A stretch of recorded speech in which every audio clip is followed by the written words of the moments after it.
In 1999, Sega and Sonic Team released their first ever 3D Sonic game, Sonic Adventure. For its time, the general consensus was that, well, it was alright. Heck, lots of people liked it. I personally liked the game and thought it was pretty good. But for some reason, its reputation has gone down to the shitter. Not because it hasn't aged well, in which case it's true, but because it's apparently just a bad game. After Rise of the Lyrics release, it was almost inevitable. All of a sudden, people found more ammunition to say Sonic was never good, trying to nitpick every single game, even the classics because of how it's not Mario enough, or Sonic is bad because Sonic 06, leading to everyone thinking that Sonic was never good. And if you don't agree with that, you're just a blind fanboy who just sucks the cock of Sega corporations. Even if you do have points with the rising quality of the recent games, colors, and generations, the DS games, and the other spin-off titles, you're completely delusional and should probably shut up. We bet you could see this one coming, but seriously, we mean this. Sonic can die. We don't need to hear about how Sonic Generations and Sonic Colors are actually pretty good. These are delusions.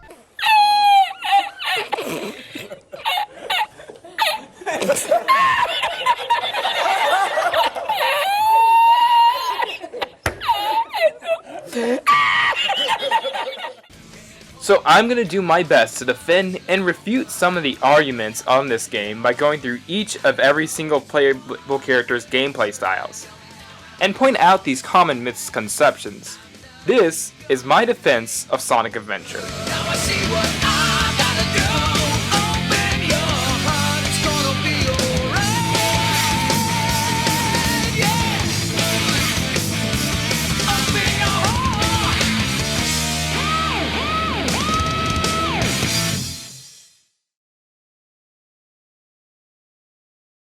So let's start off with the blue blur himself, Sonic. Let's get him! So as this was Sonic Team's first Sonic game in true 3D, there are a lot of good things, and things that were worked on or fixed in later installments. How Sonic controls is just kinda how you expect him to if you played any other Genesis titles. Except you're moving around in an open 3D environment. You use A to jump, and you hold down B for the spin dash. The only real new ability is the homing attack, which helps to compensate for the 3D environment, and I personally think it works well. It is a little more difficult just to jump on enemies, so it's a welcome addition. In this game, it feels a bit bouncy, which is my only actual issue with it, but it feels a lot more fluent in Adventure 2. Later on, Sonic can grab the Lightspeed Dash shoes, which lets him go through a trail of rings. You know how this goes. You have to charge up a spin dash in the Adventure 1, but it is much better in Adventure 2. The upgrade you get, the Lightspeed attack, is pretty useless to be honest, unless you count the Chaos 6 fight where it's the most useful for extra damage. Now the levels for this game are actually linear compared to past games. One common complaint I hear about these levels is the loop-de-loop sections. Yes, the sections where you hold down forward to run through a quick set piece. Now I do not get the complaint here. Most people complain that if you jump or stop, you will die or lose a life. Well, all I have to say about that is... duh! It's not that hard to figure out. If you stop while a giant whale is chasing you, you're gonna die. If you stop while trying to gain momentum, you will fall. It's common sense, people. And if you're gonna complain about glitches in an old Dreamcast game, then you're pretty much nitpicking early 3D games. I mean, just look at the ways Mario 64 can be exploited. One major criticism I do have for these levels is that they are too linear. Unlike the Genesis games, which had many different ways of getting to the goal ring, this mostly follows one straight path. I do appreciate the shortcuts you can take, but a third of the fun was taken out of Sonic's gameplay. If you ask me, the three elements to a Sonic game are speed, exploration, and platforming. I especially like when the first two are done right in these games. Some of these areas do open up, but it's mostly linear by design, unlike its sequel, which is all linear. The biggest example of this is Windy Valley. To my memory, there is only one part where you have the ability to go off the normal path, and the rest is just straightforward. But I want to show you something that could have made this level one of the best examples of 3D Sonic gameplay. I introduce Beta Windy Valley. This was a stage that was shown off in early promotional material for the game, and thanks to the power of modding, it has been rebuilt from the ground up. This is what Adventures levels should have been. It's big, there's multiple pathways of getting to the goal ring, good opportunities for shortcuts, and just an overall fun level to mess around in. If Sonic Team went for this sort of design, I think it would have worked, and possibly aged much better. But I think they decided to go for a more linear approach because they thought that the player would be overwhelmed by this kind of things. I will get back to Sonic and other things to point out in this gameplay after this rundown, but we have to move on to Miles Tails Prowler. Here I come, Sonic! Tails has about half the levels that Sonic does, but his are much shorter, and his objective is to race Sonic to the goal. Just like you would expect, Tails can fly, and he uses his two tails to attack.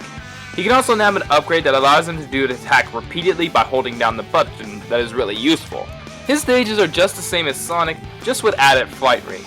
These give you a boost of speed while in the air and reset the duration of Tails' flight. Because he is up against the world's fastest hedgehog, they were placed to compensate for his lack of ground speed. While not slow, still not as fast as Sonic.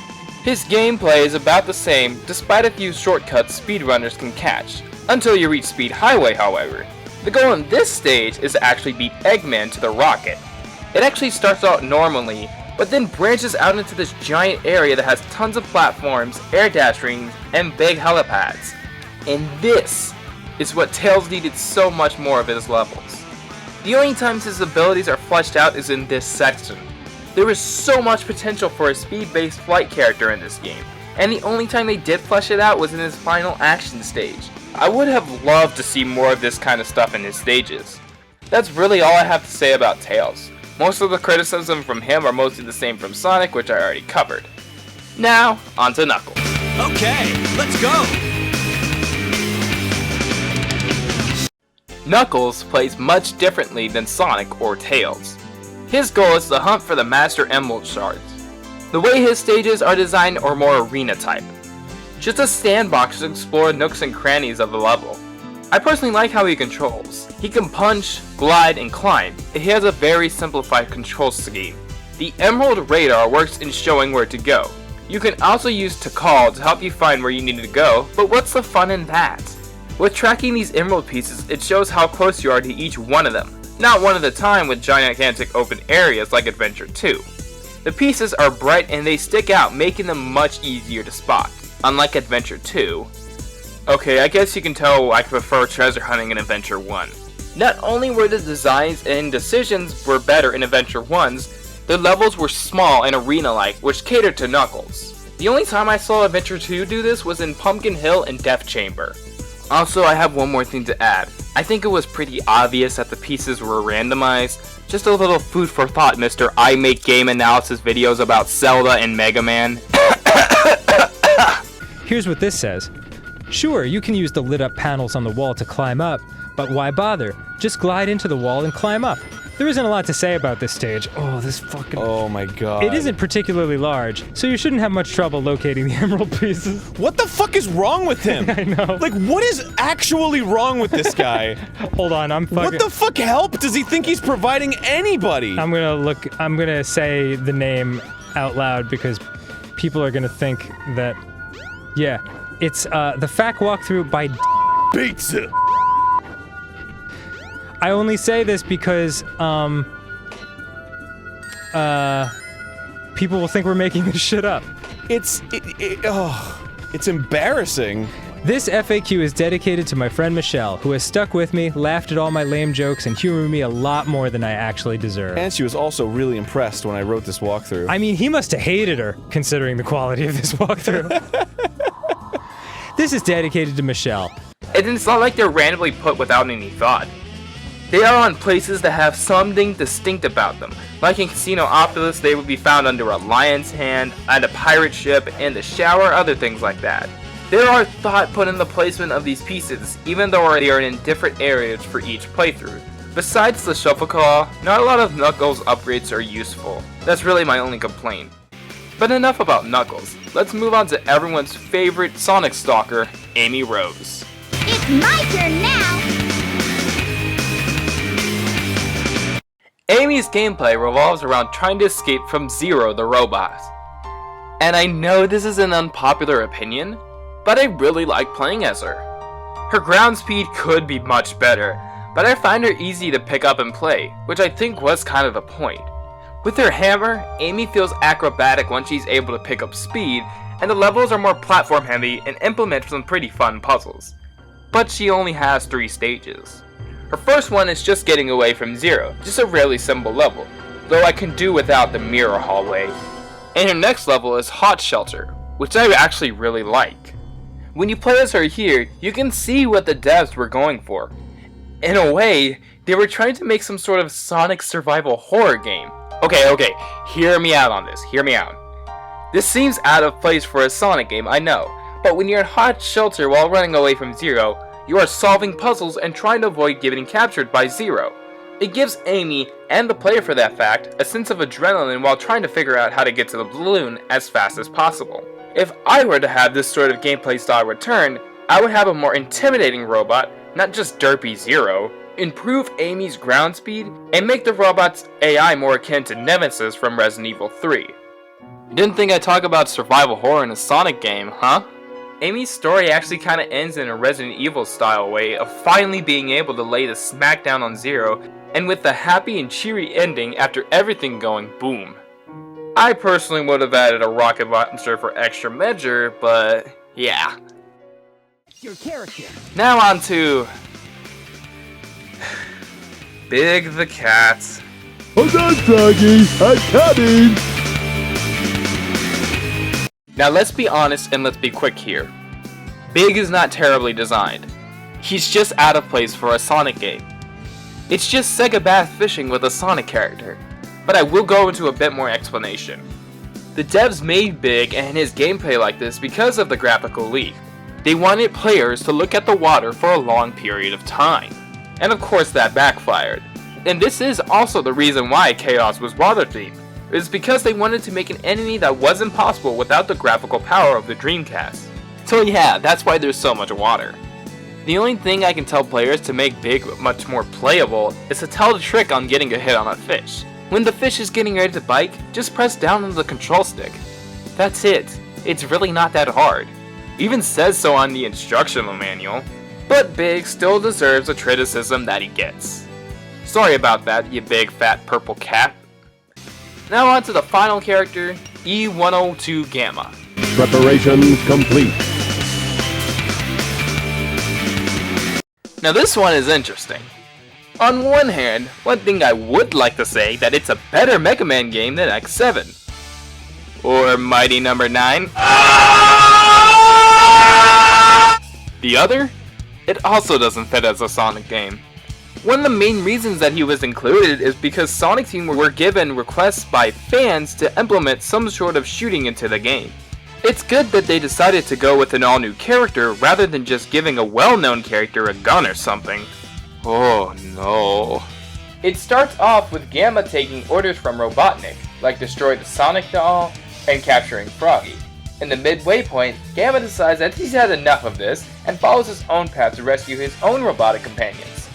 You see, in these levels, Gamma is on a timer rather than being timed. Every time you shoot an enemy, you will get bonus time, and as you guessed it, the more you lock onto enemies, the higher your time bonus is. It goes up to 40 seconds.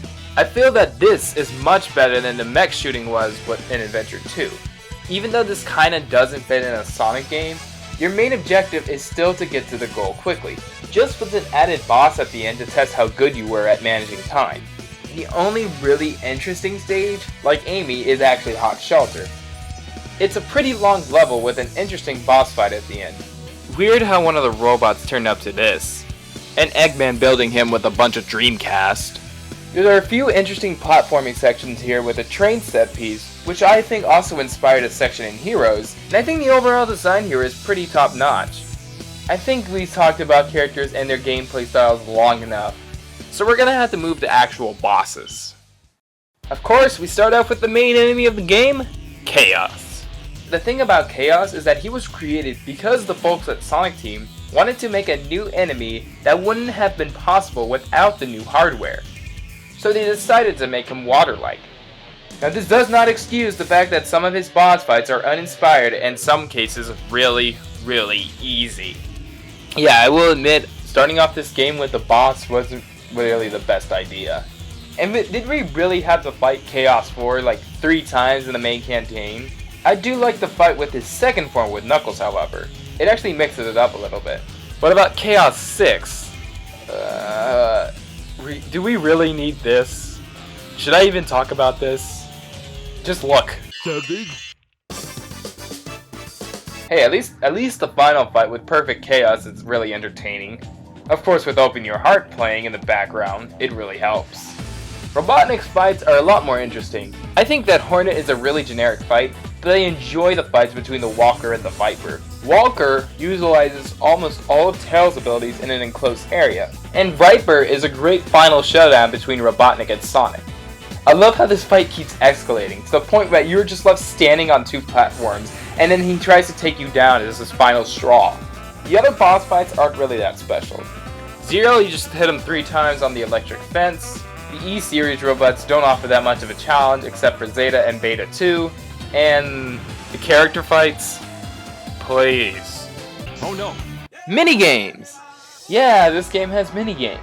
I'm actually going to quickly gloss over this. Ice Cape and Sandhill are fun, but they have some collision detection problems. Sky Case can be fun, but it gets dull on multiple playthroughs, and Twinkle Circuit Control is fine. Really, that's what I can all say about these.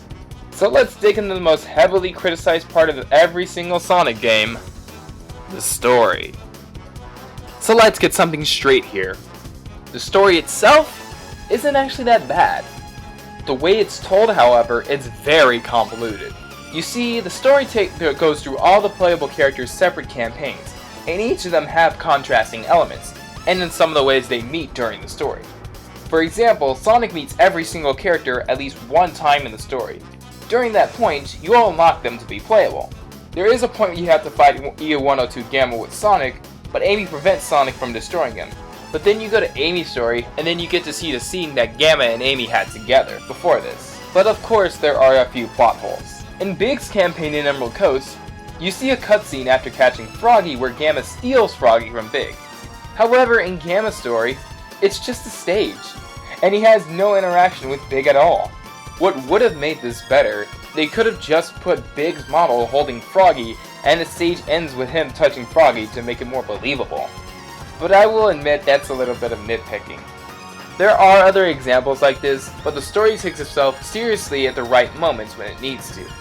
But it's still a very simple and fun story that's easy to follow. The campaign with the best story overall has to be Gamma, as he is on a journey to reunite with his family which Robotnik has morphed into robots. And once he frees his brother, he decides to go with him. It's a nice and uplifting story that's separate from the main campaign, but it stands on itself. Progression of the game works like this. Between stages, you roam the adventure field. And I know that some of you watching this video actually hate these fields and just think that open fields don't work in Sonic games or they're just a bad idea altogether. But I don't think so, and I strongly disagree. Yes, the open fields in 06 were shit, but not because they were a bad idea to begin with. They were easy to get lost in and boring to roam because they were so freaking big and nothing struck out. Adventure is completely the opposite of this. The 3 adventure fields, Station Square, Mystic Ruins, and the Egg Carrier are small areas that have distinct locations that are easy to remember. You will remember where the casino is, where Twinkle Park is, Tails' workshop, the Master Emerald Shrine, Ice Cap, Eggman's secret recreational hangout with a gigantic pool. You get what I'm saying. They're easy to traverse, they're easy to remember where to go to get to your next location, and they're actually pretty fun to mess around in. Except the horrid Mystic Forest. Oh goodness. Am I forgetting anything? Oh yeah, the Chow Garden. It took me a while to figure it out, but I really like and appreciate the Chow Garden. Sonic Team made a fun little distraction to help players get better at the game and bond with their Chow. It's not as fleshed out as it is in Adventure 2, but hey, it's still as fun as that one. The animation and voice acting don't hold up. Pretty easy to admit, but I will make a little stance for the acting. For its time, this was the first Sonic game to add voice acting between characters. And for their first try, it was a pretty decent attempt. A lot of fans, including myself, really like Dreamcast Sonic's voice actor, Ryan Drummond. It's a good voice for Sonic. He brings the right sort of attitude for what he had to work with, and he got better in Adventure 2 and Heroes. Tails should not be voiced by child actors. Don't get me wrong, all child actors aren't terrible. There is a majority of them that are terrible. There's actually one story regarding John St. John with his recording for Sonic Adventure. I know during recording this game, John St. John hated doing Big's voice, and it even haunts him to his day. To the point that he doesn't even do it correctly, and you can tell he never really wants to do a role like that ever again. I've got frogs of steel! Mostly what the acting director, who voices Rouge in Sonic Adventure 2, really needed was a really big dumb voice. Now, not all the voices are bad. I really do like Robotnik's voice. I mean, I really miss when he actually was really menacing and not just the butt of a joke like he is today. I mean, just listen to this exchange at the end of Tails' campaign. You fool. Away, before I make mincemeat out of you. In the recent games, the closest Pollock has ever come to this was in Lost World, where he threatened a deadly six. I mean, I have nothing against Mike and his voice, and I actually do really like him, but I think he does have the ability to pull off something similar. I guess you can call that my big defense of Sonic Adventure, but look at the timestamp. This video isn't over. I still have a few things to talk about. I'm so sick of this pent-up negativity and saying the series hasn't been good or consistently good. With really, there's only 3 or 4 actual bad games in the Sonic franchise. And the same people who defend that first statement really have no idea what they're talking about. But if you so much as dare criticize one aspect of a certain title they like, you are somehow the enemy. And this all personally comes down to what I call picking favorites. It's easy for bigger YouTubers to completely change opinion. I mean, just look at any comment section when they talk about Sonic. Heck, even Aaron said this in the beginning of his Sonic and the Black Knight playthrough. I've never played this in my life. Are you serious? I actually literally don't know anything about it. How do you know it sucks then? Because everybody says that it sucks. Okay, gotcha. Even when your video has nothing to do with Sonic, some people will still find a way to include him for no reason just to have a joke at his expense. Relying less on quick-time events and more on fast thinking and the environment you're provided with. This ain't some Sonic Adventure loop-de-loop bullshit. I think one of the worst examples of this comes from Jimmy Weasel and his video on Sonic Adventure. To be honest, I really don't get his channel. Is he supposed to be a serious reviewer? Is he a JonTron ripoff? Okay, whatever, let's just get to the case in point. His video is absolute dog shit. He only summarizes the story, and how does he talk about the actual game? Well, let me play all the clips in the video where he actually talks about the gameplay. Sonic controls just as you'd expect. Run, jump, homing attack, rinse and repeat until you complete the objective, which in this case is to save Tails. In Tails' playthrough, you're doing almost everything you did as Sonic, including playing some of the same levels. However, Tails is always in a race against somebody, and it's usually Sonic. That sounds so fun! Is there even a way they could mess that up? Yes, there is, and they managed to find it. Amy's gameplay revolves solely around running away from Mr. Touchy-Feely and escaping the level on a balloon at the end. And it sucks, and I want to stop playing now. While his gameplay rivals Big the Cat for most boring, seriously, all you do is walk around, hold B, and release A. The awful camera, phasing through walls, the emotionless voice acting, the terrible lip syncing. I could go on for a while, but I'm gonna stop right here because I'm gonna get more flack the longer I go. And then he summarizes how the whole game is shit without even going to any sort of depth. And then people actually believe him. I mean, really? Really? This was one of the first vids I ever saw of his, and it's horrible. He was extremely biased, and it really shows.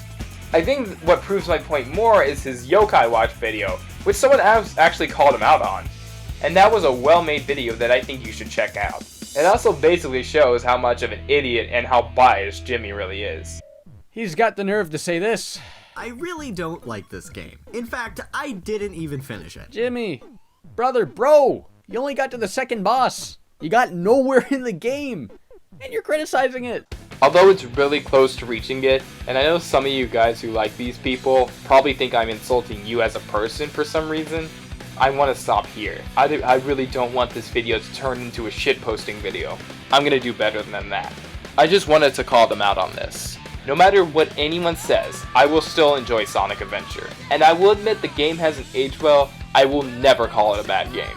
Or be like a professional journalist that has seen the light in saying Sonic has always been bad, and this is a whole 25-year lie.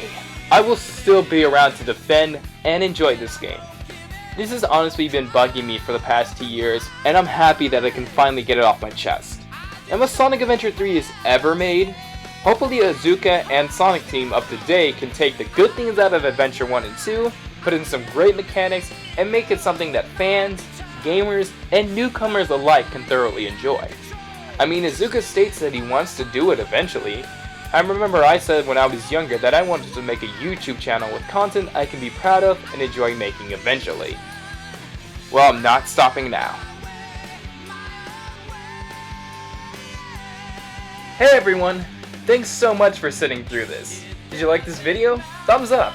Have a thought? Leave a comment.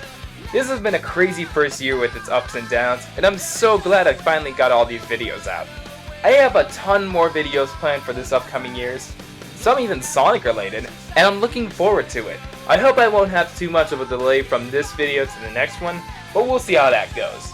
Give me a like on Facebook, and follow me on Twitter if you like Overwatch memes. Catch you next time.